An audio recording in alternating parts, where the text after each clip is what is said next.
What's I think going to be an excellent panel discussion focused on the recent book by Harvey Molotch and Davide Ponzini. This volume, which is titled The New Arab Urbans, Gulf Cities of Wealth, Ambition, and Distress. How many have had a chance to read the volume itself? Several. That's good. But we'll have a nice précis of the volume and his work as the starting point for tonight's talk, sponsored by the Audicon Program for Islamic Architecture and organized by my colleague, for whom I'm standing in as someone with vocal cords. So Nasser's inspiration here, I'll try to articulate a little bit and introduce the speakers first. They'll give a short presentation of the work. And then following that, we have a wonderful panel of three commentators on the work. And then after they've had a chance to comment on the presentation and the book itself, we'll have some discussion amongst panelists. And then open up for your questions and ideas. We mentioned to Harvey that this is of interest to me because the first job I had as a graduate designer was working in this region on precisely some of the problem areas that they'll be discussing of highway landscape architecture across, I called it circle template across the desert. And it was so profoundly disturbing and confusing that that's what led me to go back to graduate school. So with that as a personal introduction and the chance to now introduce our colleagues here, Harvey Molotch is Professor Emeritus of Sociology at both NYU and University of California, Santa Barbara. His books include the classic Urban Fortunes by John Rosie, Where Stuff Comes From and Against Security. It's the distinguished award, the Dubois Award for Career and Distinguished Achievement in the American Sociological Association. His colleague, Davide Ponzini, is Associate Professor of Urban Planning at the Politecnico in Milano. He's also been a visiting scholar at Yale, Johns Hopkins, Columbia, and Sanyal, Paris, and visiting professor at Stanford University. Among recent publications, he's the co-author of the book Placemaking and Urban Development and Starchitecture, Scenes, Actors, and Spectacles in Prominent Cities, contemporary cities. Our third panelist, our first panelist, is Rosie Bsheer, Assistant Professor of History at Harvard University. And her teaching and research interests center on Arab intellectual and social movements, petrocapitalism and state formation, and the production of historical knowledge and commemorative spaces. She's currently finishing a book manuscript, Archive Wars, Spectacle, Speculation, and Politics of History in Saudi Arabia. Associate producer of a 2007 Oscar-nominated film, My Country, co-editor of several journals, including the Bean publications. Second panelist will be Neil Brenner, Professor of Urban Theory at the Harvard Graduate School of Design. His writing and teaching focus on theoretical, conceptual, methodological dimensions of urban questions. One of his most recent books are, and this is very recent, New Urban Spaces, Urban Theory and the Scale Question, OUP 2019, Critique of Urbanization, Selected Essays. So welcome you. And welcome Bish Sanyal, our own Bish Sanyal, who is the Ford International Professor of Urban Development and Planning and Director of SPURS Program and Humphrey Program at Massachusetts Institute of Technology. His research, teaching, and leadership reflect a multidisciplinary background, architecture, planning, and international planning. Bish has advised national governments on housing policies and planning education in South Asia, Middle East, Africa, and Latin America. At present, he is advising the World Bank on a new initiative to evaluate the bank's impact on influencing urban growth in developing countries. So as you can see, this is going to be superb spectrum of presentations and commentary, and we'll do well to finish it all within our hour and a half planned discussion, but we're really also looking for time to open it up to you for your thoughts and questions. With that, please welcome our guests and speakers to start us off, Harvey and Davide.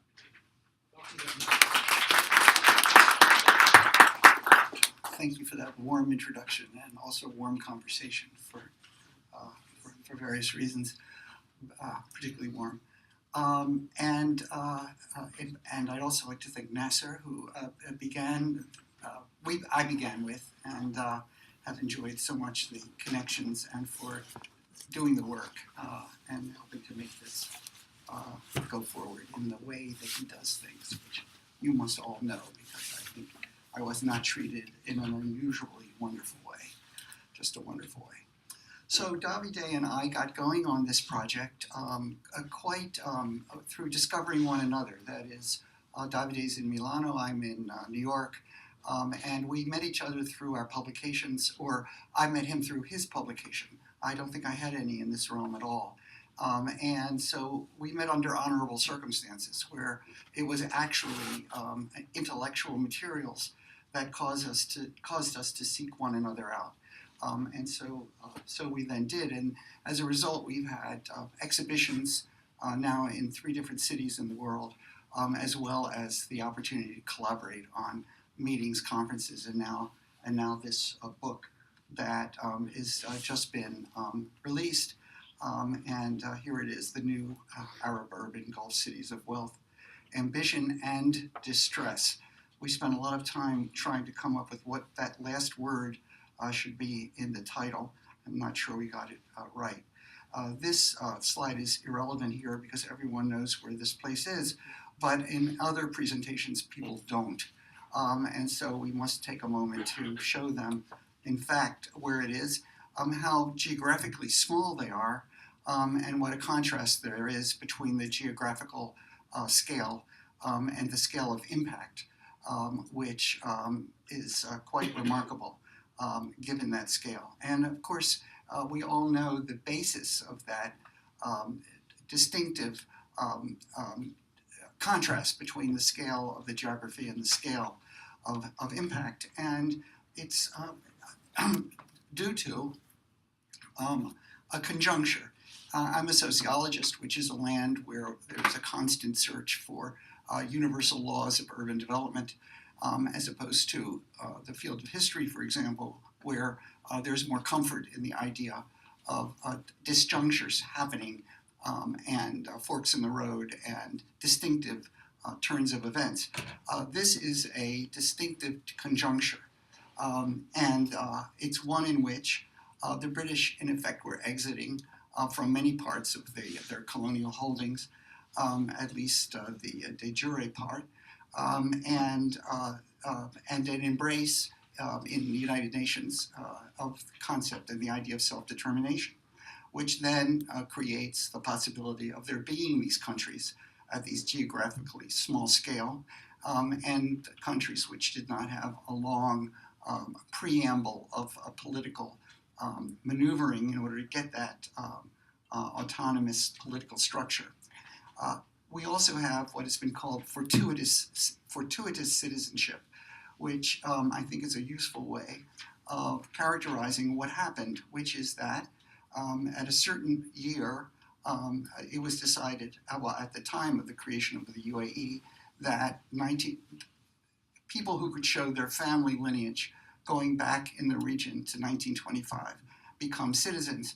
And there is another distinctive conjuncture, which is that to have a wand waved and to become a citizen carried consequences that doesn't ordinarily happen in other parts of the world where citizenship, in effect, evolves through a sort of long historical set of circumstances. So a wand is waved. And the other part of the conjuncture, well, there are 4 here. One is oil, which you all know about, and you'll probably pick, well, you all know about it. But the 4th one, which is one that is paid much less attention to, is an appliance, which we just ordinarily don't think is worthy of history books. But that appliance is air conditioning. invented by Carrier in the United States, did not become commercially available really until the 1950s. And it coincided with the creation of these countries, the discovery of oil, and so forth and so on. It would be as if a toaster made history, air conditioning made history. For Davide and I, we've been pressing on a couple of themes. One is to acknowledge that Gulf cities are in many ways extreme. But we want to continuously argue that they are not exceptional. And instead, the extreme becomes one of the methodological ways in, because things that are visible in the Gulf are less visible but present in other parts of the world. So we're not doing ironic treatment of the Gulf so much as we are using the Gulf as the trace mechanism to find elements that are present virtually everywhere else, but certainly in many places in high degree. So as you all know, migration is, of course, now in the news in many, many ways. This place is based in migration virtually from the beginning of nationhood.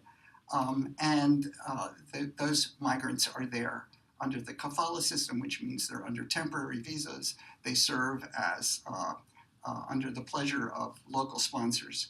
And when you put it all together, you have radical inequality, which is really unapologetically lived with.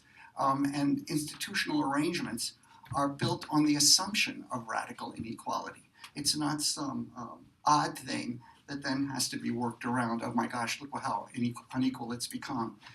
This is a picture of a migrant labor of men. Of course, the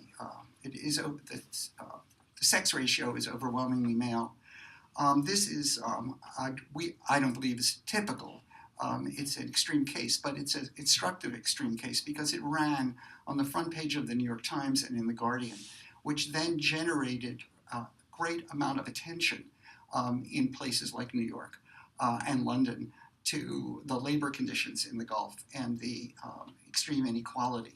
So there's a kind of global connectedness between this phenomenon and the different parts of the world through the intermediary of really New York and London-based media, which would have not occurred if the institutions involved had not been the Guggenheim, New York University, and other institutions of Europe, where the New York Times and The Guardian are on the job and headquarters. If this was at Notre Dame rather than, for example, NYU, which has a campus in Abu Dhabi, which we'll mention in a moment.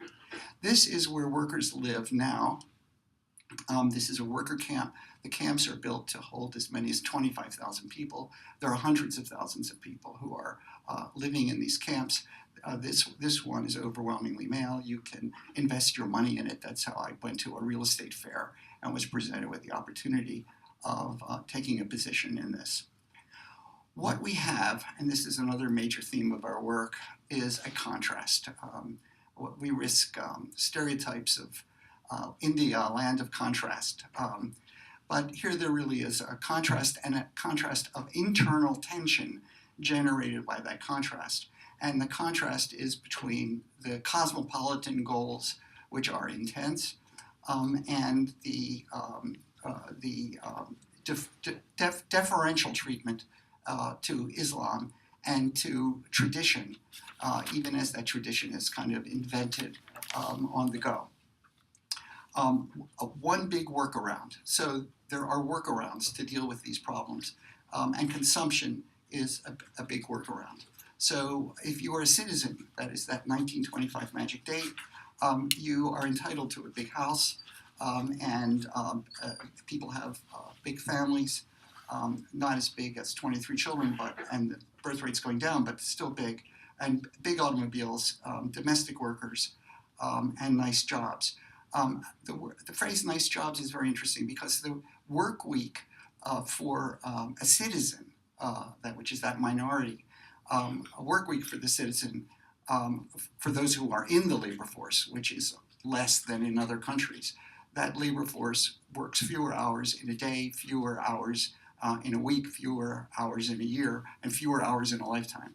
So, but benefits are accrue, including comfortable prestige, offices, titles, and all of that. So, one of the things that we learn, and learning from the Gulf is another big theme we have, is that it calls upon us to think a little bit more about the workspace as being linked into the consumption space, that these are not opposites in contrast to one another, which is the way they've often been thought of in Western thought, but instead that these are things that cohere, that a nice job is something that resembles a consumption good in itself. Another phenomenon that goes on as a workaround is old-fashioned geographical segregation, and that is attended to in quite strong ways within these parts of the world, and these what we call the Gulf cities. And I didn't mention that for us the key cities in our analysis are Doha, Abu Dhabi, and Dubai, with some attention to the other geographically located cities. This is one of these for citizens only. It happens to be in Abu Dhabi. And that citizens only is something that happens in various realms, including, for example, at the airport, waiting areas can be for citizens only. This is the entrance to the NYU campus, which is an over-the-top, really splendid environment, I think. And I bring it to your attention here because it is another segregated environment. The students are from all over the world, and the staff is from much of the world as well. But what is the segregation here is the release from most aspects of Sharia observance, the embrace of something like free speech, the gender connections, the presence of Jews in the top roles in running the university. So this is a kind of separate zone, as it were, but on those dimensions, rather than, for example, on housing or on taxes. This is another kind of segregation. At the back of the supermarkets, which are modern and run by Western corporations, this Carrefour or British ones, or there's an Egyptian one, and in the back you'll see a door frequently, and it says for non-Muslims only, and that's what you're seeing. And what that means, and I truly did not know, I went in with my heart thumping to see what I qualified for. And what I'm qualified for is pork. And because when you go through those doors, you then meet up with bacon and pork chops, and pork in all of its forms. And some you didn't know were pork. And in Dubai, there is now a law in which you must, if you have a pork product, you must check out at a special checkout stand for pork only. Or if you have pork, you must go to that checkout stand. So you have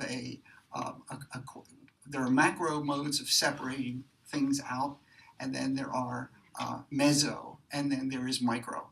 And the checkout stand is a micro segregation of spaces. So there are workarounds: spatial segregation, zones that are set aside, prescribed goods, which alcohol, which I won't talk about, but there's a whole set of operations to deal with alcohol. The free trade zones, which are massive enterprises, Dubai being the most important in the world. Dubai Ports now operates ports in 74 ports around the earth. And so this is no parochial Arab organization or institution. Again, there is a release from any possible taxation and tariff or restrictions and law. So the British common law is the legal system is built around it, and so there's not Sharia compliance in the sense that it is looked for in other realms. So now I'm going to turn this over to Davide. We're speaking for about 15 or 20 minutes total to give you an idea of when you can go to the bathroom.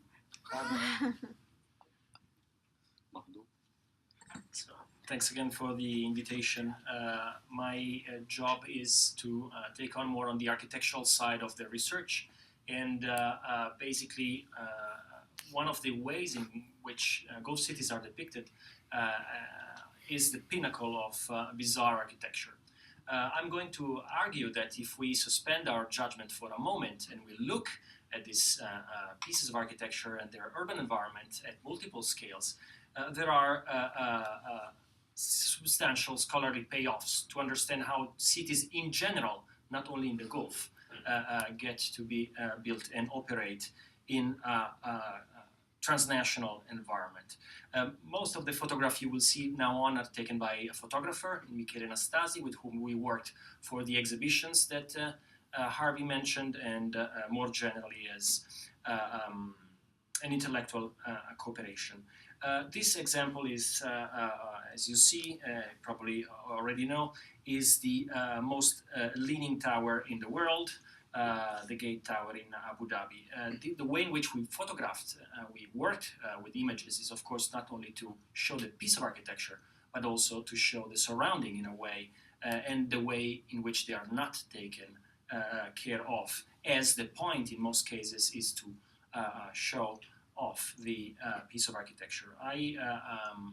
Probably because of my Italian accent, I was told it outlinks the Tower of Pisa, and probably again for my Italian accent, I was told about the Ferrari World, which is, of course, the largest indoor theme park in the world. And I was told that the frame that covers the theme park is larger than the Vatican State. So I understood that one way to connect with me was this record-breaking narrative. But at the same time, I saw this as a way to project their work transnationally. And this is how I think this record-breaking items can be better understood. Of course, you know the Burj Khalifa, the tallest building in the world, over 800 meters. And again, this photograph shows around it this spectacle made of, in this case, the largest choreographed fountain in the world, Dubai Fountain, and at the same time the poverty of planning around it. This development was brought about by Emaar, this very large developer based in Dubai, and it's part of Dubai downtown as a very large development. Of course, we were told that this building was almost bringing Emaar to bankruptcy, and in a way is irrational economically. At the same time, we try to move a step further and understand the ways in which they extracted value from this place, downtown Dubai. As you see,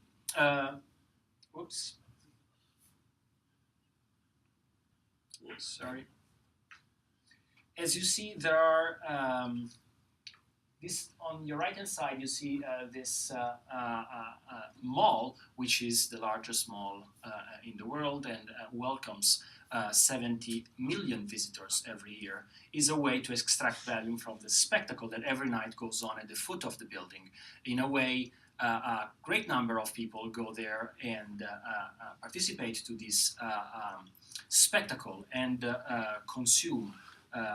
So to another scale, this can be understood also as a design-in attraction for tourists. So Dubai has increased its number of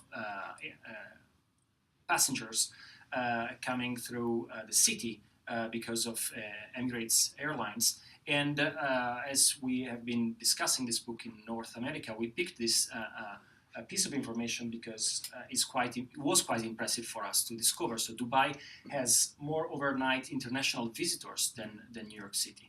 Of course, they stop over for one night and then they move to their actual destination. But what do?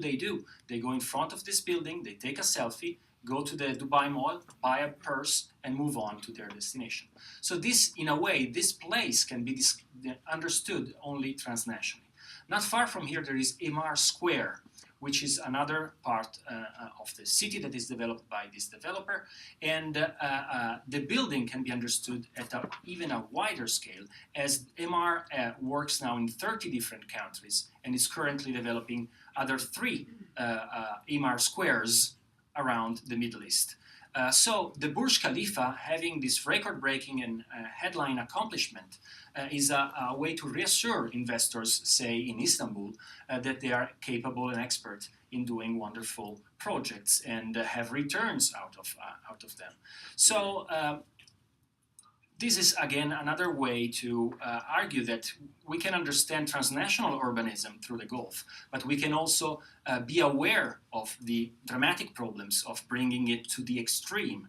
As you see on your right-hand side, you see the tip of the Burj Khalifa, and we are roughly a couple of miles away from it, so it's not a totally different part of the city. And basically, the space that is given to migrants and non-citizens is a leftover. It's a byproduct of whatever speculation brings about in Dubai. So I will briefly argue that it's not only the Burj Khalifa, but it's a way of using spectacle in cities in a way to extract value from cities, which is problematic. And it's problematic not only for the people outside of the consumption and spectacle circle, but it's problematic as well for the investors themselves. Just a lineup of buildings that are owned by Gulf investors. It's not only the tallest building in the world, the tallest building in Europe. The Shard is owned by Qatar Investment Authority. The tallest building in my country, Unicredit Tower, is owned by Qatar Investment Authority, and we could go on with others. The point is that trophy buildings are perceived as a safe place to put the money for these investors and to wait, since their returns are not necessarily required within 5 years, as for many other parts of the world. At the same time, having the spectacle, this transnational spectacle, in a way, can be seen in very extreme and explicit manners. So one building that I think these days is known on your left-hand side, designed by Jean Nouvel, Akbar Tower in Barcelona, was the symbol of the regeneration of one part of the city, and it became an icon for that part of the city as well as for the city itself. As you see in the map bottom left, it sits at the crossroad of multiple axes, visual axis, transportation axis, and it is in a low and medium rise neighborhood, so it can stand out quite clearly. So the story goes that an investor from Doha saw the building, liked the building, and wanted the building on the waterfront of Doha, designed by the same architect, but taller. So Doha Tower was, in a way, redesigned in its skin, in its structure, in a number of other variants from the original by Jean Nouvel, the same architect. But the final effect is quite different. As you see at bottom right, it is crowded within an environment of tall towers, funky-shaped buildings, as the Tornado Tower, the Palm Towers, and others. Again, the human scale here is, as typically happens in the cities, the 3 cities we have been working with, is quite left out of the picture. And we wanted it in the pictures we have been developing, and again, you see the infrastructure as well as the distance that this public space, the Corniche in Dubai, has from it, because of a number of lanes of traffic cutting the waterfront skyline you see from close here, from the actual public spaces of Doha. This is another building by the same architect, Jean Nouvel, the Louvre, Abu Dhabi. And So, very famously, this is the Louvre Abu Dhabi, which has been open about a year or whatever, and it represents numbers of spectacular museums and other cultural features that have been introduced by the ruling authorities by, in fact, buying something off the shelf of the West, in this case, the French museums. A constant quandary is, why are they doing it? we could presume, and many people do who write about the region, that these are rational actors. They are making these investments to key in tourism, for example. The other possibility, and one in particular scholar we've worked with pushed this very hard, that this is a search for significance, and that the soft side of ruling class goals are in play, as this part of the Arab world is striving for recognition from the North America and the European West. The museum publics in this region are not provided for by the local people. The very idea of a museum collection is really not a part of local traditions. And so these are very much globally oriented investments, as is much that goes on or can be understood as globally oriented. And that's a contrast with, for example, China, whereas you see some of the same elements of ambition, but the balance between what is done with the local orientation versus a global orientation is somewhat different. Just another slide of the brilliance of Nouvelle and the good taste they had to hire him as their captain. When you bring in the outsiders, you also then create a perturbance in this tension that I spoke of between Islam and tradition on the one side and the cosmopolitan reach on the other. And so here we have a scene inside the Louvre, and of course the Louvre shows the human form, both clothed and nude. And bringing in these museums, which will also include the Guggenheims not too long from now, and NYU more in a moment, are risks which they seem to gamely take, and then cause us to think about what is the game plan and what goes into game plans. So that's another possible way of thinking about this, is to think like an empire. How do you think? And what does this help us understand about how things operate? There's another, and I'm now finishing up, another thing that this does is it gives us, in a way, a lab for understanding what we've called here the limits of enacted urbanisms. These, whatever happens because they were declared into existence, as opposed to the organic market or ideological or religious orientations that have created the other cities of the world, and that we've kind of taken to be, and we spent a lot of time trying to analyze how that works. This is off-the-shelf implementation. That means these are cities that do not rely on tacit knowledge and exchange of information, or the kind of organic complementarity that something like that lies at the base of most of our theories and notions of urbanism and the way it works. Finally, we return to the bête noire of the whole discussion, and something that people have confronted us with, and that is, isn't it the case that these initiatives like Abu Dhabi, Louvre, NYU, and all the other ones, there's a whole vast array, aren't these contributing, aren't they part of the problem of world inequality by exacerbating differences and really catastrophe, social catastrophe as well as environmental catastrophe, I might mention.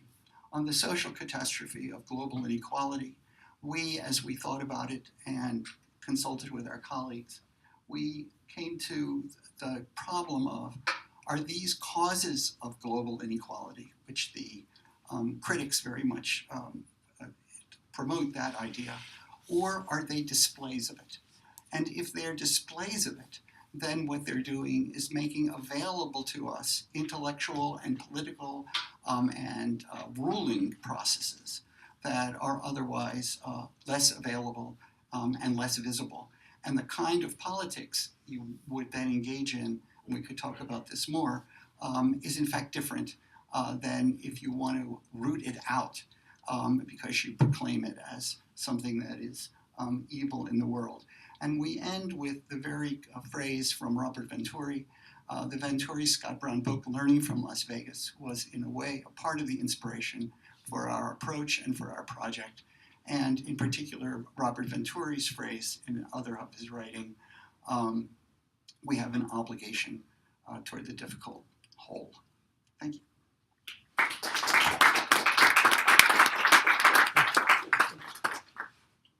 Okay, I'd like to invite, I think, all of our panelists up to the front, and you'll need to, I think, speak a little bit now, Rosie, to start off.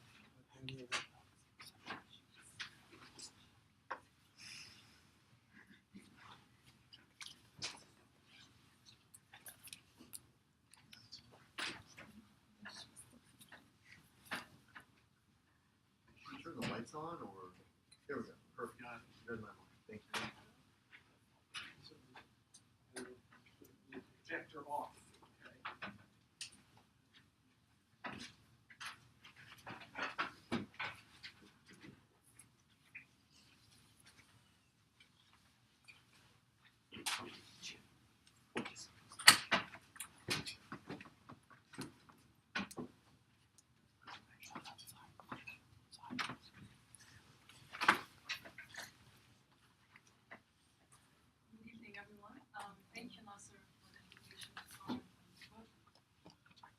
Unbeknown to the authors, I had sneaked into a workshop that they did at NYU in the Square, and so it's been interesting to see the growth and development of the book.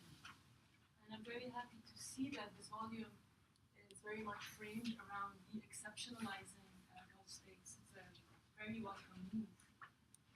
Studies of urbanization in the Gulf often mirror broader scholarship on the Arabian Peninsula that continues to exceptionalize the region, its politics, its economies, and especially its people. Most contributors to this volume take up Gulf cities on their own terms.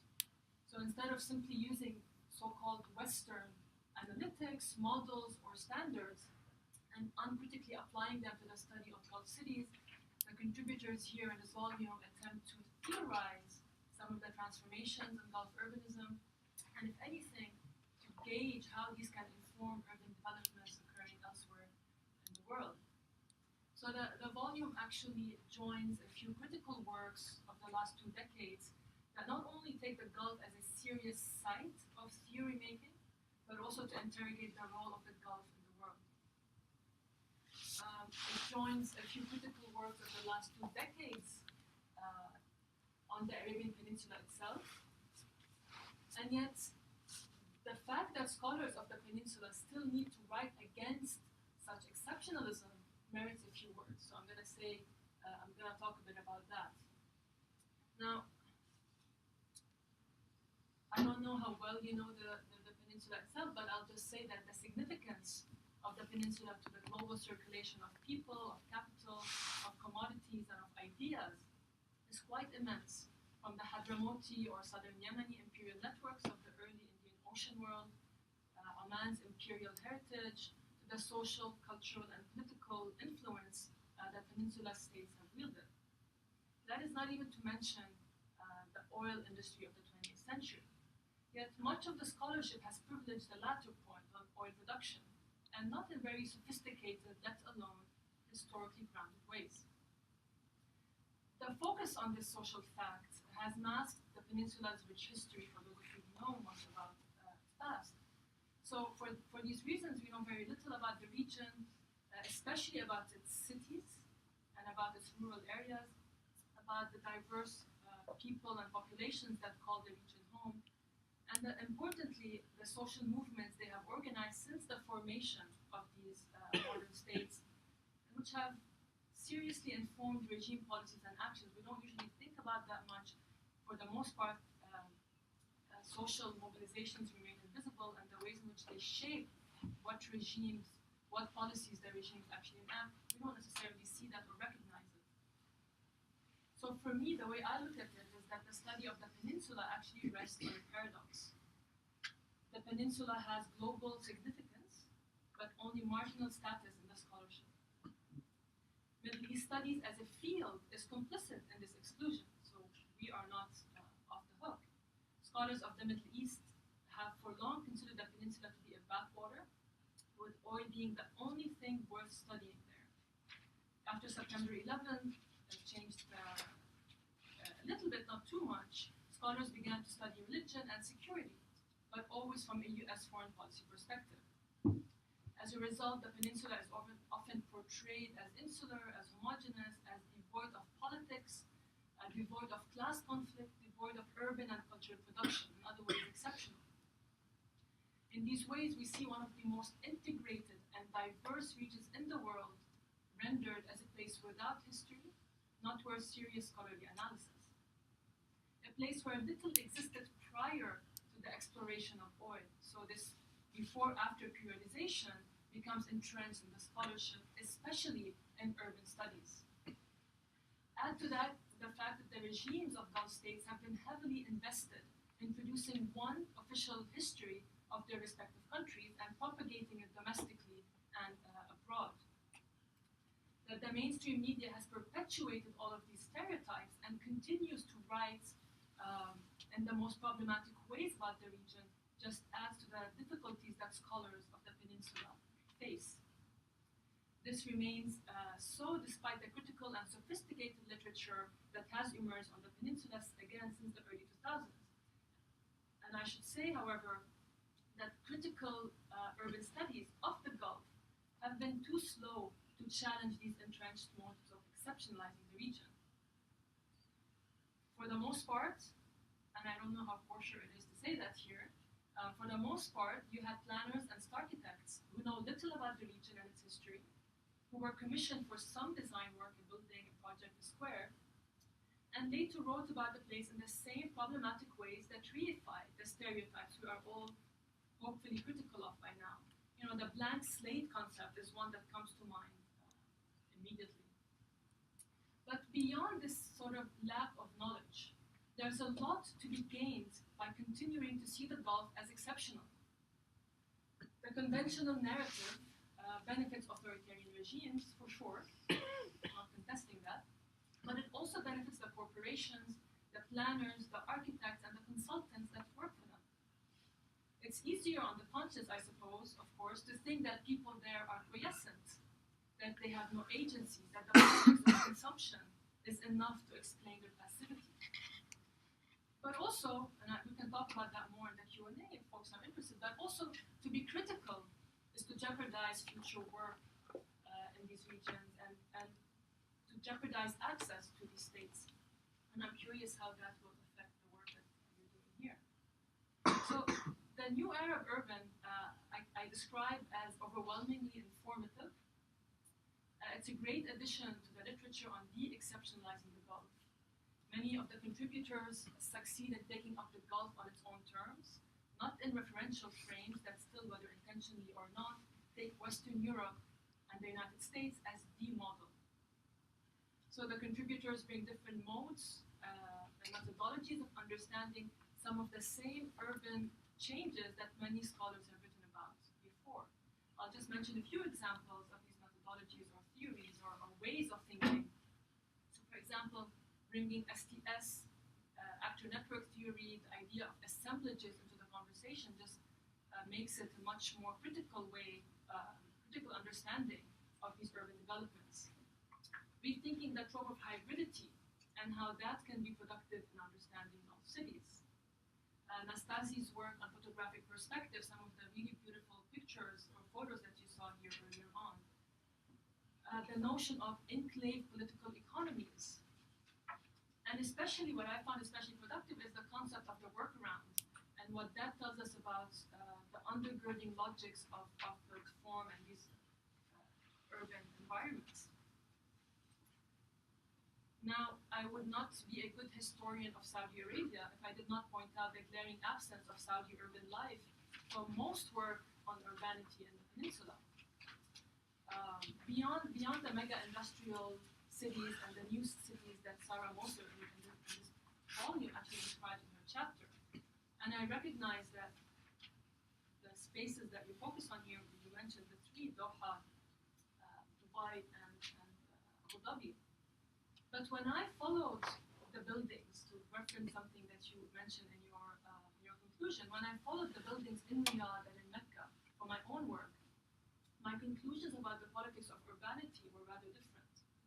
They tell of a complex history of struggle, intra-regime struggle for sure, but also popular opposition, set in a historically specific political economy that has different goals, goals that regularly change based on the challenges that whichever project we're talking about actually faces.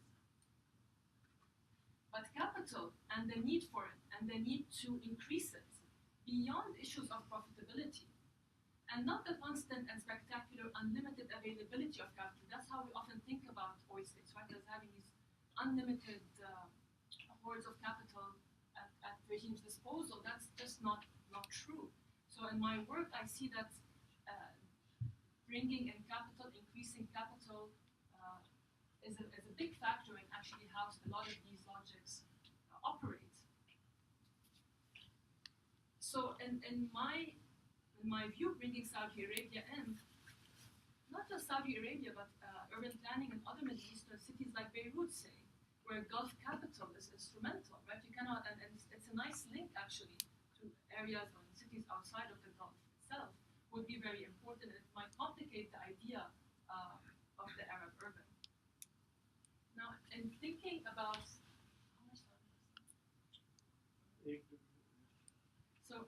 in thinking about the Arab urban, I wonder what the term Arab in the title actually does, beyond challenging exceptionalisms that I talked about and that you had mentioned in your presentation, especially given the very trans-regional nature of the urban processes under discussion.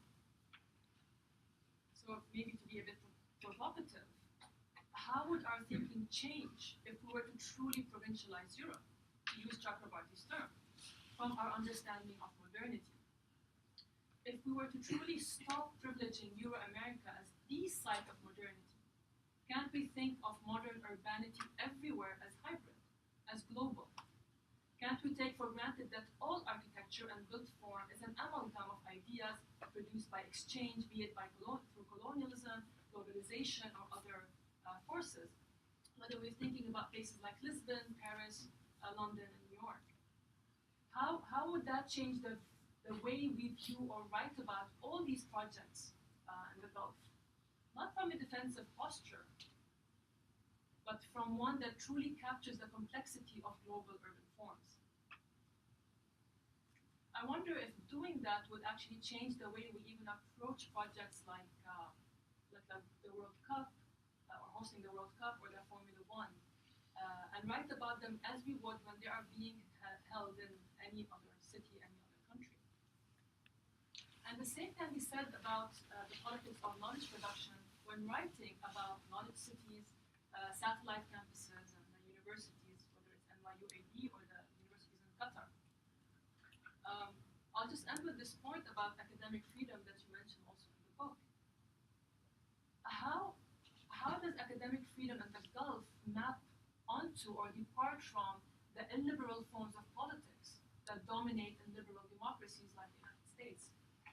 Because there's always this easy, often people and even students of the Gulf make this easy comparison, or not comparison, I should say the opposite, that there is exceptional, there is authoritarian, there is illiberal, there is no freedom of speech there.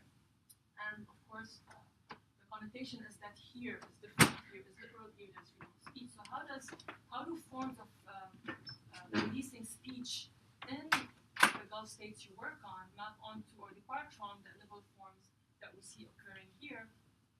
The kinds of freedoms, for example, that I, as a historian of the modern Middle East, do not have when I teach about places like Palestine. Right? So what are some of these similarities and differences? A final point I'll make that I found quite interesting in Hertog's chapter is the idea of the enclave political economies. Hertog mentioned very briefly Aramco, but then seemed to depart from it. But to what extent are these states of exceptions continuations of the oil camp, whether it's in Iran or in Saudi Arabia or elsewhere? And how would our thinking about the enclave model change if we were to take linkages seriously and to think of enclaving as a mid-20th century phenomenon and not a 21st century one that really takes off in the wild? So I'll just end on this note. I found the book to be very, it raised a lot of questions, very critical questions, very important questions, and I'm very happy to continue the conversation.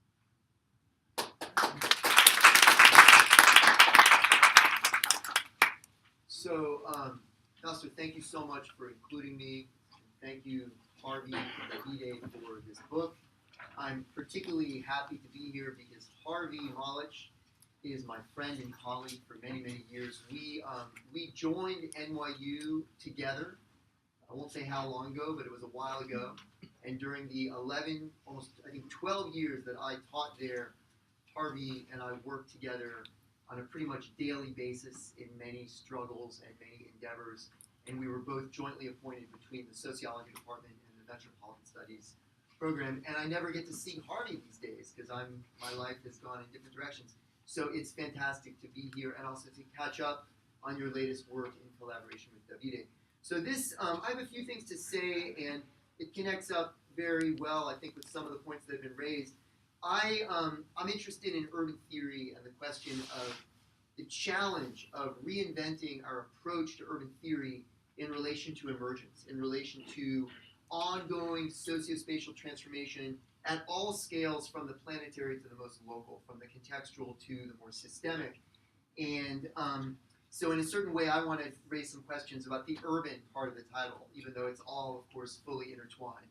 And the challenge, basically, like my view is that I don't think we have a very coherent understanding of urbanization in any part of the world. I think that our inherited frameworks for thinking the urban offer some orientation, but a very blurry, unclear orientation about the urban problematique.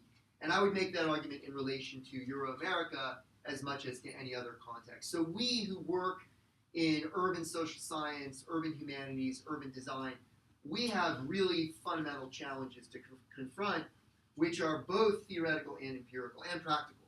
Like we need to reconceptualize the phenomenon in relation to very concrete, embedded, historically contextualized research. And so in that context, this kind of foray, which is regionally and historically and contextually embedded, but also very theoretically reflexive, is really important.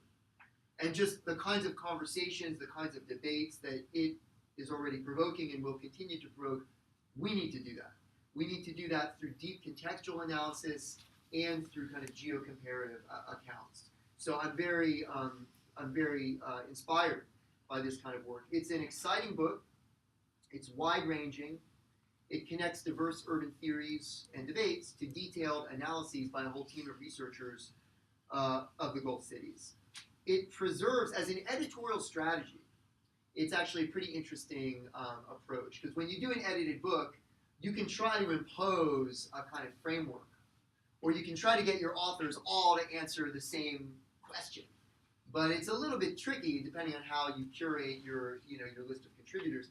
And what our editors have done, I think, is a very elegant and generative approach. They've preserved a diversity of approaches. They're not trying to impose a single approach, but there's a methodology that they propose, in which I think the bulk of the chapters really do articulate, which has been mentioned earlier. Follow the buildings, use built form as a key, as a window into a whole range of other questions about politics, geopolitics, social organization, culture, and struggle in the Gulf as embodied in urban landscapes in mutation.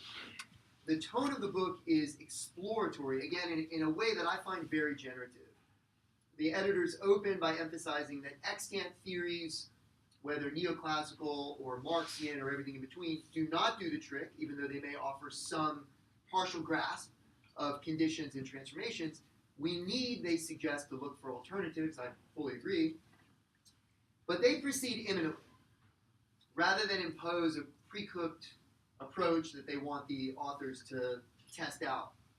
And again, I find this very appealing also as a reader, and I myself am not well versed in the literatures on the Gulf, and I haven't been to any of the cities. So as a reader, it was actually quite inviting because it enabled me, and their rhetorical strategy, I think, is very much in tune with this. It kind of invites the reader to explore the terrain with the authors, but also with the broader questions about conceptualization and interpretation in view. And that's very illuminating and I found very enjoyable. The search for categories and modes of interpretation is thus as much a theme of the book as is the concrete analysis of particular trends and transformations in the Gulf. So again, this phrase that we heard in the opening presentation, extreme but not exceptional. So inviting us to kind of position some of the transformations in a framework that's always relatable to other types of conditions and urbanization processes elsewhere, but to reject this exceptionalist narrative, and also this notion of the Gulf as a lab. In other words, it's a site, that's an old metaphor, of course, in urban studies, going back to the Chicago School and other traditions as well. It has its problems, but it's also, I think, very appealing and inviting because it invites us to explore imminently through an investigation. So there's a light but focused editorial hand, and what I would like to do in the remainder of my time is focus on one thread that the editors and several of the chapters offer, which was also previously mentioned, the idea that actor network theory, and specifically the concept of assemblage, might offer a basis for connecting some of the diversity. And this is, of course, inspired by Latour and is now quite influential within some strands of urban studies via the edited volume of our colleague Thomas Bender at NYU and Ignacio Farias and others. So I just want to offer a reflection on this angle in relation to the broader problematique that we've been discussing. On the one hand, and I agree, I've argued this in some of my published work, the concept of assemblage, I think, is very useful as a research method. It enables us and invites us to inquire into diverse conditions of urbanization without making all manner of pre-cooked, pre-baked assumptions that may actually constrain our ability to see and understand what's going on. So again, it's this interest in emergence. You need to have some framework, but if you're really trying to grasp emergence, you have to be open to trying to see, which means changing the lens through which you see. So a number of concepts are introduced in the chapters, and I'm just going to mention a couple. Emergence, lash up, and the urban hybrid as alternatives, among other things, to exceptionalist approaches to Gulf cities, and more generally to the kind of universalizing and monist theories of agglomeration that continue to prevail in contemporary urban studies, including Marxian variations of urban studies. This idea that agglomeration is a universal process that results from general laws that basically apply everywhere, whether it's Doha or New York City or Chicago. And so assemblage rejects that and says, well, let's look at contextually specific processes of assembly and their consequences. So I'm totally on board with that, and I find it very generative as a destabilization of universalizing Eurocentric, totalizing conceptualizations. And they open up, again, other ways of seeing processes, relations, connections, geographies, on the one hand. So there's on the other hand. So on the other hand, there are some dangers with the use of assemblage concepts of urbanism, in my opinion, especially when they are converted into ontological rather than methodological precepts. Let me note that our editors are very careful to use the concept in a methodological way. So the dangers I'm about to mention, I don't think that they're necessarily on display in the book, but they're raised once one starts to mobilize the concept, given the broader formation of scholarship in urban studies and beyond, in which assemblage concepts often do become an ontology. And again, Latour and his influence is very, I would argue, it involves certain ontological commitments, I would argue, despite some of their denials. So some of the dangers that I would mention, and it's a long debate, but just to kind of open up the discussion also with all of you, sometimes the use of assemblage presents descriptive and empirical account, sort of thick description, as if it were in and of itself theoretically and interpretatively self-evident and meaningful. So there's a danger that even though much of assemblage theory uses certain kinds of theoretical and abstract interpretive categories, that it collapses into a kind of localism and positivism. There's an equal danger, and again, I think the editors are very precise and cautious on this, but there's a danger that hybridism becomes a fetish. So everything is hybrid, I agree. The question, in other words, life is an assembly of diverse webs of connection and disconnection and so on. I think that's self-evident. And then the real question is, what do we make of the historical, geopolitical, geoeconomic, social, cultural production and contestation of hybridism? And then you need another word, I would argue. There's also a danger of network fetishism. Again, a danger. Much of assemblage theory emphasizes the relational connections, which again, web of life, web of everything. I couldn't disagree, but there are other dimensions of sociospatial dynamics, the production of space, related to territorialization, placemaking, scaling, and ecological constraints and metabolism, which aren't explicable entirely in terms of connections. We need a more elaborated template of vocabularies. So, and again, most crucially for me, the danger, again, it's a danger which I think this volume escapes, but the questions are raised, of localism, a collapse into localism. Not just the local as a site and as a window, but the local as the primary scale of the urban. So in some of my reflections on this in other debates, I've tried to argue that we also need to attend not just to the context, but to the context within which context is embedded, the context of context. And those kinds of questions about the context of context are very much on display in the book, albeit I don't think they're well theorized, and I don't think they can be well theorized via a pure orthodox assemblage theory.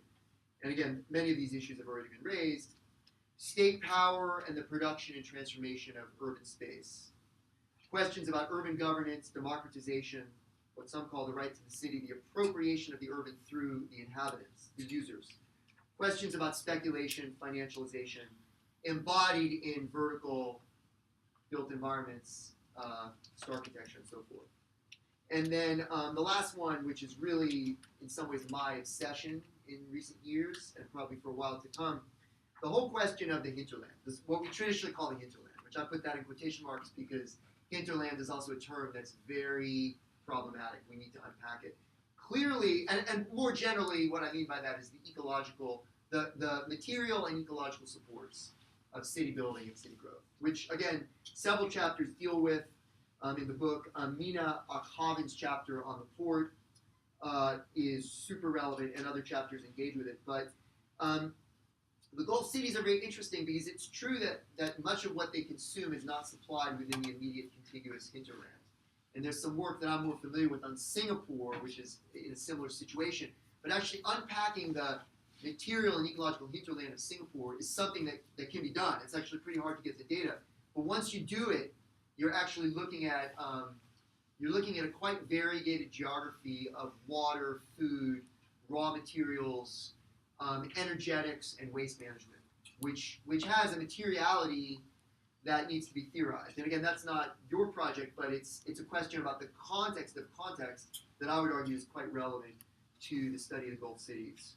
So the question basically that I would derive from all this is the assemblage method. Again, I'm on board with it. The question, which again I hope maybe we can discuss later on, is at some point does that methodology generate new meta-narratives through which we embed the assembly and assemblage processes within other categories concerned with matters of concern and the context of context. So you raised you quoted this phrase from Venturi, which I don't know in what context he uses it, but this idea of the obligation toward the difficult whole. I wonder whether that's also a gesture towards the context within which places like Las Vegas or the Gulf cities are embedded, the difficult whole. In other words, the totality is not just given, it has to be formed. And it's always being mutated. And that's an analytical challenge as well, and a political one, to connect local sites to the broader context, wholes, we might say totalities within which they're embedded. So thank you again for the provocative contribution.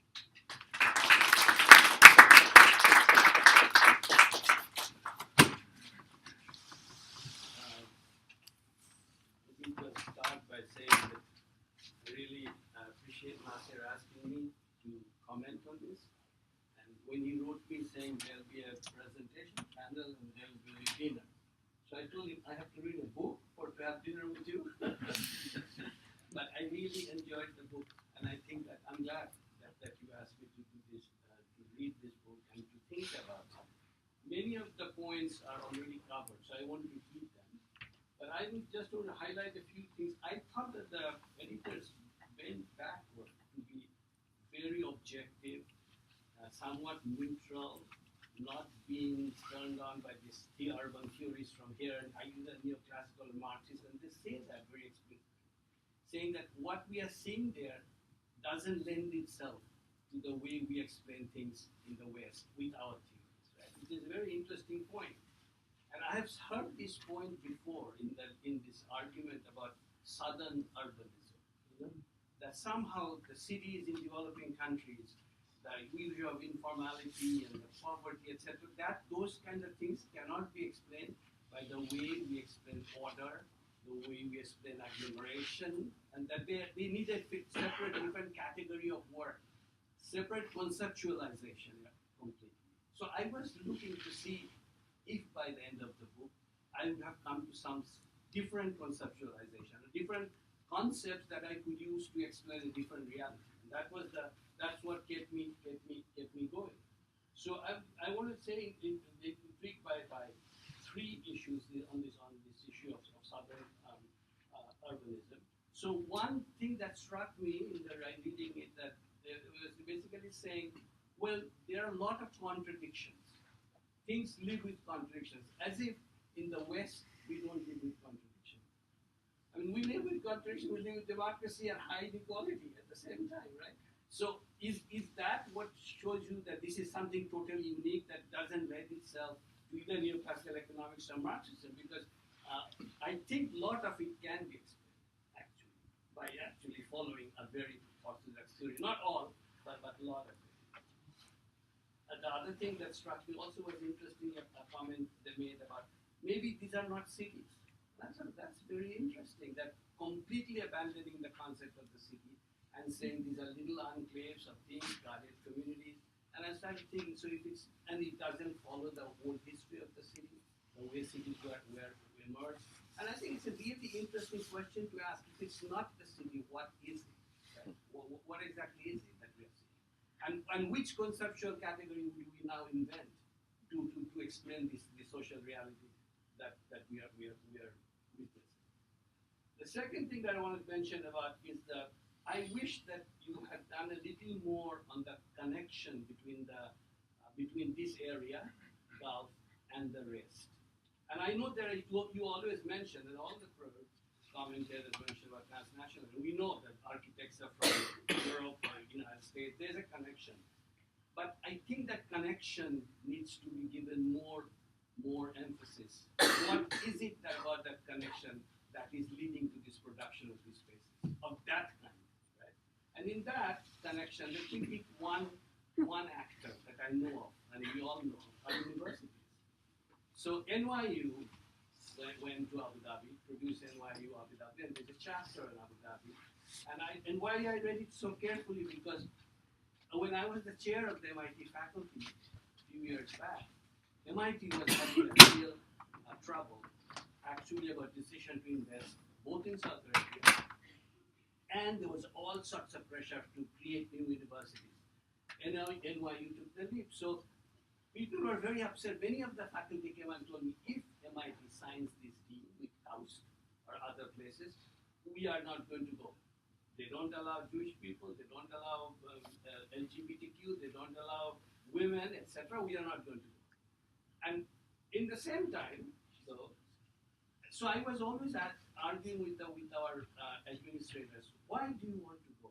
What exactly is it that you want to do there? I'm sure NYU has their own version of it. And actually, I was with your president in a meeting at the International Institute of Education where I actually asked him, because we decided not to invest, not to create a campus, and he decided to create a campus. So I wanted to know why. And he said, well, I said, well, MIT, that international is nothing new to MIT. Since 1872, people have come to MIT from around the world. So we are not trying to go international. The whole world is coming to MIT. And you got very offended because that was really arrogant thing to say. But it was true. It was true. So I said that what? But his position was that the world has changed, and that this idea of that the world is going to come to us and we are going to serve here the thing is not going to work anymore. We got to go to the world, which has a very progressive tone in that argument. No, we'll go to the world and we will operate, generate knowledge there. So as I thought about that, I want to share with you three things that I learned from these comparisons. First thing was that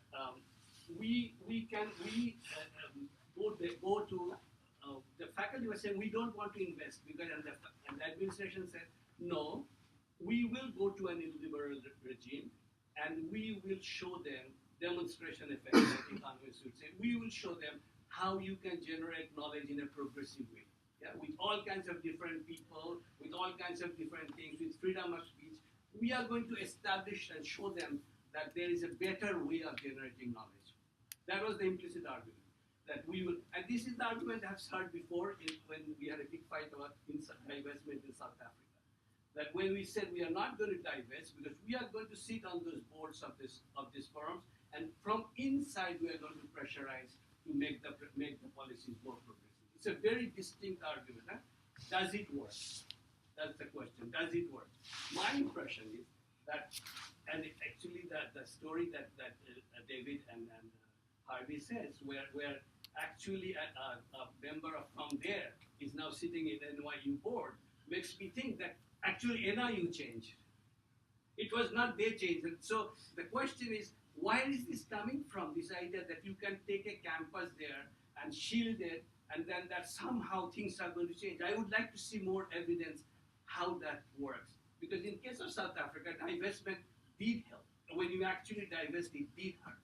So this argument that you can change from inside, go there, locate there, I'm skeptical of that argument. The second thing I want to say about is research. Research in NYU is a research university, MIT is a research university. And a lot of the faculty complain that, what exactly they're doing there, in going to do there, what's research? So the provost came out and said, actually this will be great for research. Government has reduced its funding, NSF has reduced funding, we get the funding from there, and there will be new type of research. And what new type of research? We said there will be collaborative research. It is not going to be in the past like Western standards, and we are sitting here in our lab and producing innovations. The time has come for the global world to come and jointly innovate, right? Where is the evidence of this research?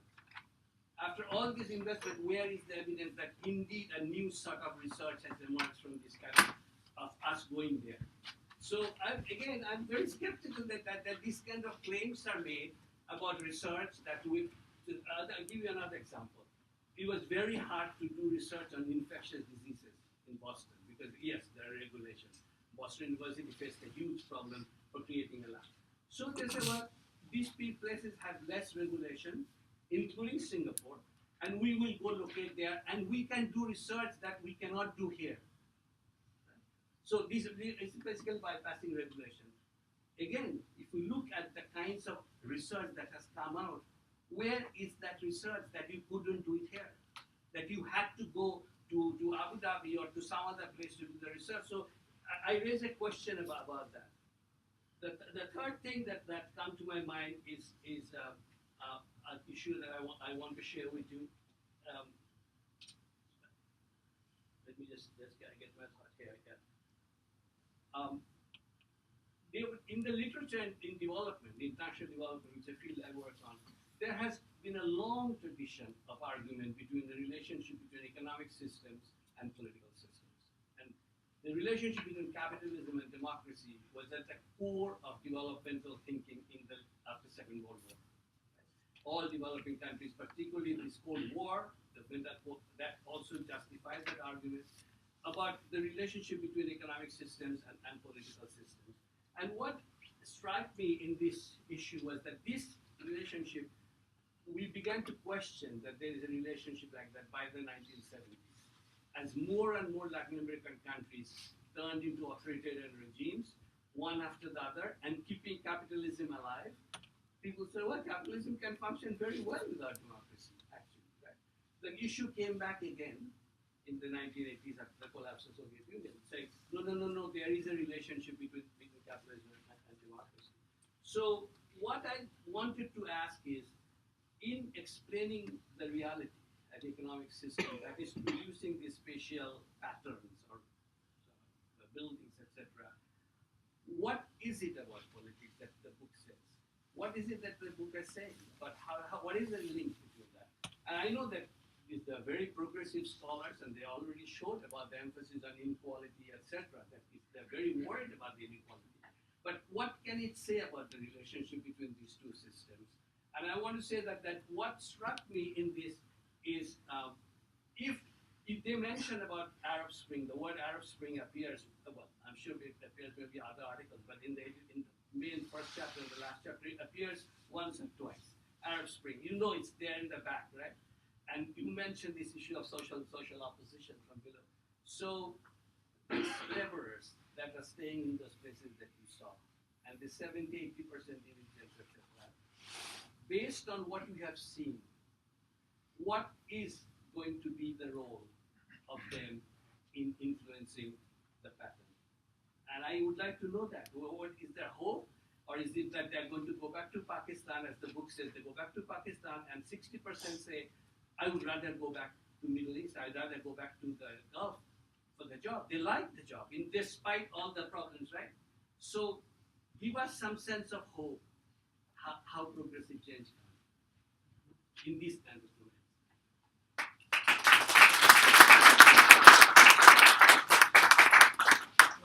In light of time, I'd like to invite the authors to just, if you have one or two points you'd like to respond to, that would be great, and then open it up to the audience as a whole.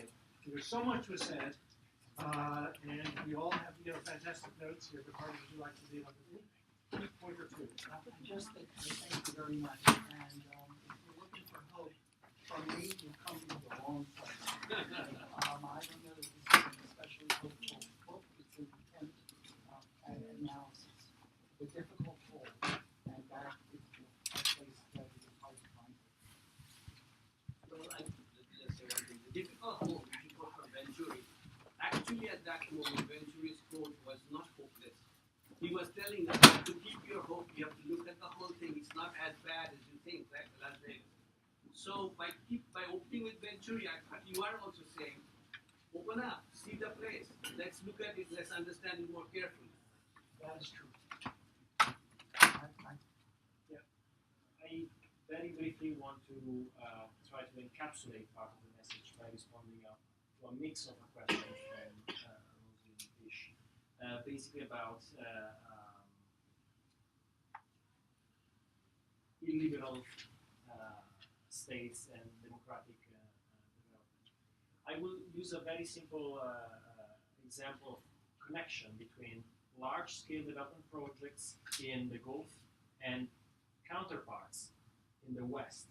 To my experience and doing this kind of transnational urbanism exercise, I found out that the number of people taking part in decision making in the Gulf as opposed to the West is not so much different. And in many cases, in the West, they are not elected. So of course, there is a totally different institutional setting. Of course, there is a different way of functioning. You can voice, you can be informed, you can, in a way, resist to some large-scale development projects. But this exercise, in a way, at the beginning was terrifying in thinking over ourselves as the Gulf or as this way of doing things. It's more present in the West, and I assume, I'm not an expert, in the East, in Asia, in China, than we expect. So in a way, my point is, of course, we have to look at democracy as we have democracy embedded in ourselves and as a value. But the point we wanted to answer is the intelligence of democracy making these projects better? Is it a practical value for better city making, for serving the many and not just the few? We have little answers, and we have a bias for hope, as Bushman said. But at the same time, we have to face the reality and see how little resistance and voice can do in many of these settings. Okay, with that, those comments, let's bring up your chairs, Davide, so that we have a chance to open up for questions that the audience might have. I imagine we're stimulated with a lot of questions, so who would like to open up? Yes, please. Hi, so I want to take a stab at the title a little bit on the part that says the Arab. So the title, to me, I haven't read the book, but to me, just looking at the title, I kind of anticipated there would be more on the whole Arab picture, and then I read the subtitle and it says Gulf cities. And then from your presentation, I look again and it's only Abu Dhabi, Doha, and Dubai. So I kind of feel like my expectation from the word Arab in the title was kind of a little collapsed after the presentation. And I want to sort of ask you about why you use the term Arab in the title and what does that mean to you? So I think we just, well, it's a titling problem. By the way, the title came from the publisher. I'll just kind of just blurt that out. We had a different title. What was the other title? Learning from Gulf Cities. You You would like it very well. It's too late, too late. We should have been in the room. We actually were quite distressed by it. We negotiated yada yada, and that's the way it ended. And I think that they were, of course, striving for. Well, they need to locate. They want to locate.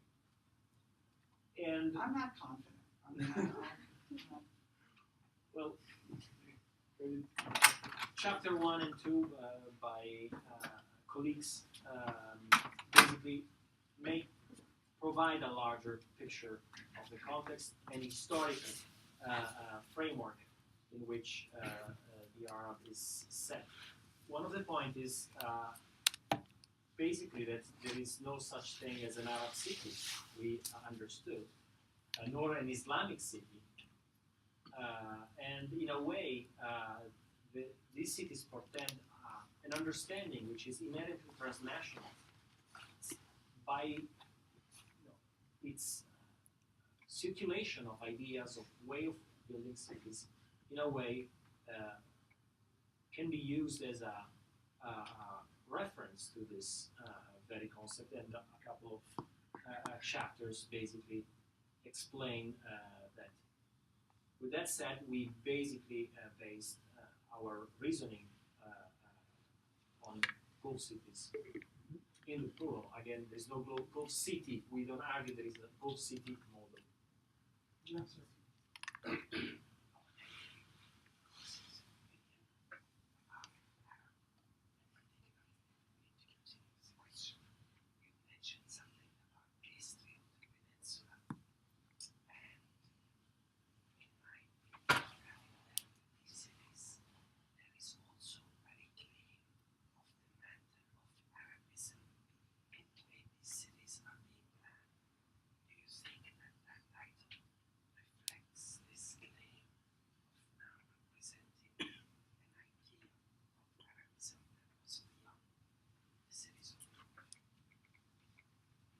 There is a sense of reclamation of Arabism. But the difficulty for me of Arab is multi-tiered, I would say. The idea that these cities are Arab, in my mind, is very fundamental. If you look at the 19th century, for example, a lot of the influences that we see in Gulf cities are South Asian, are across the Indian Ocean. South Asians in particular play a huge role in the city, in its intellectual life, and its religious life. With the onset, with the emergence of the nation state, you see a vision of a lot of these lifelines, right? And that's what nation states do. There is nothing particular, peculiar, or exceptional about it. But if you go to places, and again, I work on Saudi Arabia, so, and I know these Gulf cities very well, but my reference is Saudi Arabia.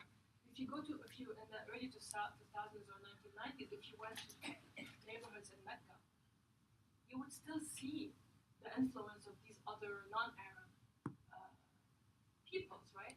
In 2010, you had the governor of Mecca saying we need to Arabize Mecca, right? So remove the names that are non-Arab, the street names, the building names, the neighborhoods that were very diverse. All of these have been destroyed, and less you see the influence. So on the one hand, there is that sort of erasure of that history and that reality that the word Arab sort of portends. On the other hand, for me, Arab, again, are we, and you said this earlier on, there is no Islamic city, there is no Arab city, and of course in the chapters that sort of become clear. So I think in that sense the title is unfortunate.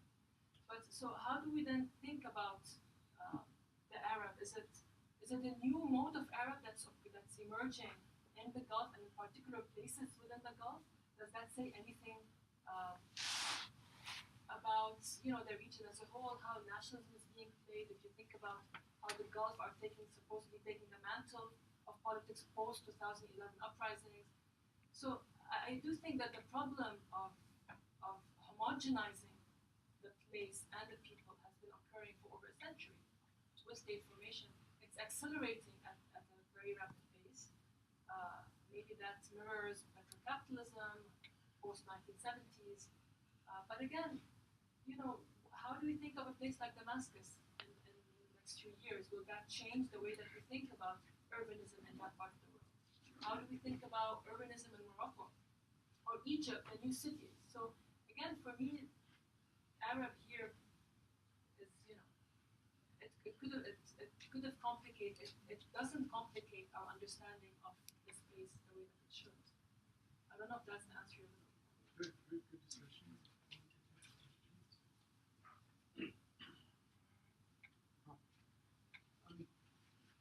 I'm sensing, I'm sorry I haven't read the book, but I have it on my Kindle now. I'm doing some quick searches for key terms.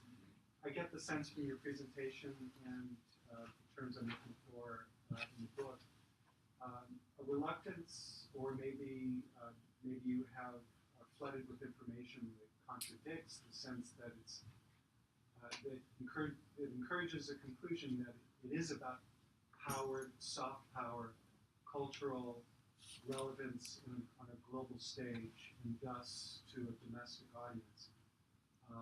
And that's a more significant package of forces than things that came out of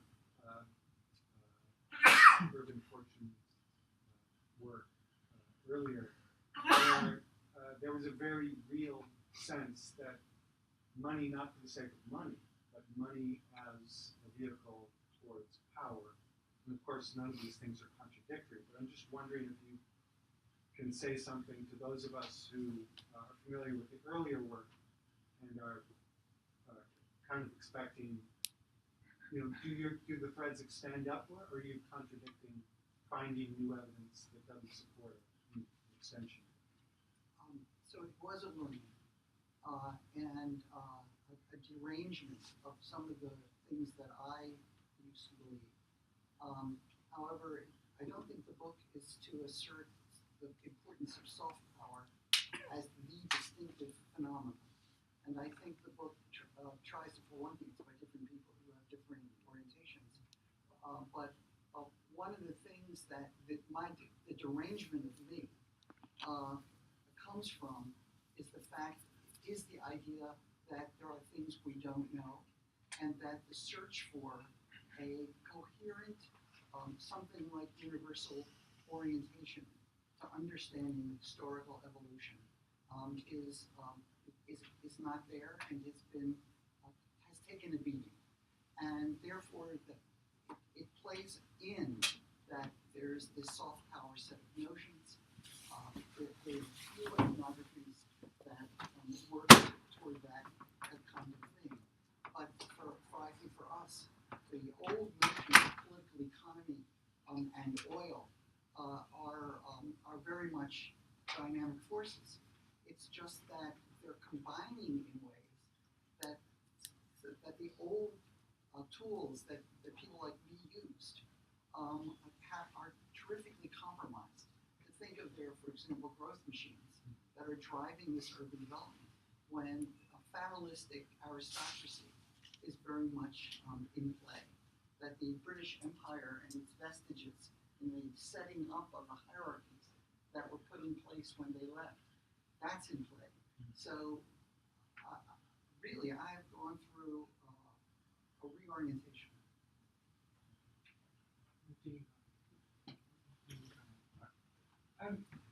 Thank you for this collection. There are lots of people in this book that I love and respect and love to learn from them. So it's a very important contribution in that regard. But maybe if there's one absence that I would point to is the lack of maybe voices from the cities that you're talking about, and the absence maybe of many Arabic sources and maybe even South Asian sources and voices of the subaltern, especially if we're talking about the kind of grounded conversations that were mentioned in the commentaries. And I'm just wondering is that also because of the ability to do research? And I was wondering if you could just maybe talk about putting the book together and the kind of decisions and troubles that you may have had in that kind of production. Can we try to collect maybe other questions altogether? So I see. Okay, it'll be the grand finale then, I think. So this is one of the, if you'll hold that question, and then this. I have a question about the users of the city, because in the Gulf states, the majority of the population is not Arab, so the consumer is mostly Western. And how does that affect how we interpret what's happening in the region? Is it really symbolic of a local phenomenon, or is it symbolic of what could be happening in New York, or had the right economic framework been in place? I can add one last question here. And pick up on the point about history on the one side, but then also the sampling of three cases, how many cases or others are mentioned. But I'm just wondering what difference you think it might have meant if you took a more comprehensive approach to settlement geography and had a greater emphasis as well on the formation of cities. The historical chapter is one principal historical chapter, but all of the ways in which settlements developed in early economies and so many other even pre-British era, but certainly concurrent with the crucial state type of phenomenon. There was an extraordinary settlement geography that is it, in your view, kind of been erased or still very much kind of at work in the contemporary landscape that we do? Because I want to, in a way, also go back to the previous question, and in a way use it also to answer to Neil's comments, which are just terrific, and I found very stimulating to go on with this kind of research. One of the points that, in a way, we found is, or we found ourselves basically agnostic of any grand theory in explaining cities. And the idea of, are these cities, of course, in a way, came to our minds. And we said, well, they exist as cities. So then what?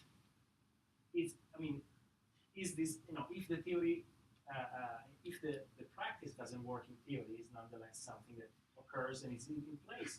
So we have to re-theorize, not to just say this is the junkyard of world architecture and maybe we can talk about Master City as MIT involved program, but maybe that comes up. The point I want to make is that really we, in a way, couldn't have any general theory to explain these three cities or the other cities we have seen through the work of other authors, some of which have been based there for a number of years or did embedded work in some institutions as Bsheer for Master or Stefan Erdog in Aramco, and of course Yasser Sheshtawi working there for more than 10 years and now left. But the point is basically that what we started with is to find other concepts that can be useful for other situations, and we learn on the way that Asia is, of course, another place where theories we have not worked. These concepts help us to understand these cities, and we expect to be useful for others as the workarounds, as the spaces of exception in free trade zones, and the use of spectacle at multiple scales for political, economic, and urban purposes. So I just wanted to add this. So we have a sampling problem, as we say in my business, and we have the three cases just because of the limits of our knowledge, the limits of our money, the limits of everything, and so that's the problem. We leaked into some larger units, but that's the problem. These places, this pertains to some of the questions. I'm tempted, I must say, to use the word peculiar. At least we can say they are particular. And so this gets back to the sampling problem. This is not the Arab world. It's not the Middle East. They came to our attention, I think, because in a way the spectacle, not just the architectural spectacle, but the stories spectacle, including the interface with the West. And that interface with the West is caused by the West being oriented toward these places and not the other places. But also these places, in part because of the West's interest in them, being interested back on the West. And so this sort of almost Goffmanian, looking at how it looks as they do their thing, creates a kind of its own kind of specificity in a world system sense. And that makes this book, I think, have the flavor that it has, rather than anything like a comprehensive history of the Arab world or the Arab Sea. Or the Gulf. Or indeed, or the Gulf. Yeah. And I think that's a good way to understand, I'll say, the oddity of what we've done. That might be a good note on which to end. This time is up, and I do want to mention that this has been enormously stimulating, to thank the speakers, but also to mention that next month we have a conference on reconstruction as violence, the case of Aleppo, the counterpoint of which will be enormously stimulating as well. We invite everyone, May 10th and 11th, if you write that down. So that would be great. Okay, thanks again for speaking.